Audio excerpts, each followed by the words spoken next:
The impacts of COVID-19 may not seem as prominent as they did a few years ago, but schools are still struggling to catch up to pre-pandemic levels. Literacy rates have fallen to an all-time low, and now only a third of elementary schools in the United States are reading at a proficient level. Cecilia Chafin is a reading specialist and associate professor for the Department of Education here at NAU.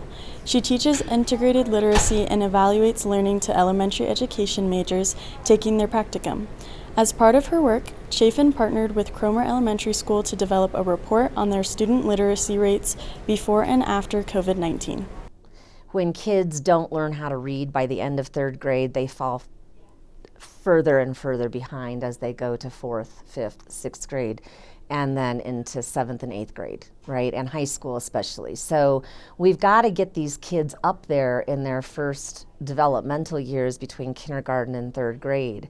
And if they slip through the cracks, which a lot of them do, they get into fourth grade and they don't have that support because now they're trying to read informational text, they're reading to learn, and everybody else has already learned how to read. The number of students at Cromer Elementary reading below an average reading level more than doubled during the pandemic. Before COVID, 41% of first graders were considered at risk. When they returned to school in 2021, 91% were not reading at a proficient level. Jamie Schroer is a junior elementary education major at NAU. This semester, she completed her practicum at Knowles Elementary School, spending one day every week teaching a third grade class. So third grade, a lot of the students are behind. So a lot of the students were at a second grade reading level, a first grade reading level, some were even at kindergarten.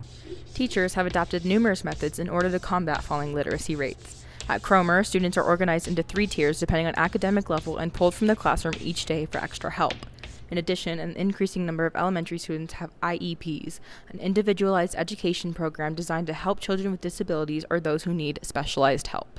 There are more Tier 3 interventions than I saw before COVID. And Tier 3 is when they actually come and pull them out of the classroom to a resource class to intervene with them in targeted lessons in a smaller classroom. The hard part of it is that when kids are really behind, a lot of the work needs to be done outside of the classroom, and that requires a lot of resources that not all kids and families have. But inside the classroom, really just drilling and repeating and going over that over and over. Every Thursday we had an activity where we took our third graders to go read to kindergartners. And these were books that were definitely below a third grade reading level. Parental involvement is essential to ensuring students are keeping up with their schoolwork and remaining on track. And Common Core curriculum was adopted here in Arizona. There was a big problem with math because the students were learning all new math methods about deeper conceptual understanding, so they're tearing these problems apart. So their kids were coming home and they're like, we have to do number line math or we have to do this, and the parents can't help because the schools haven't taught the parents about the new math curriculum. There's a lot of parents that don't know. And so it's not their fault.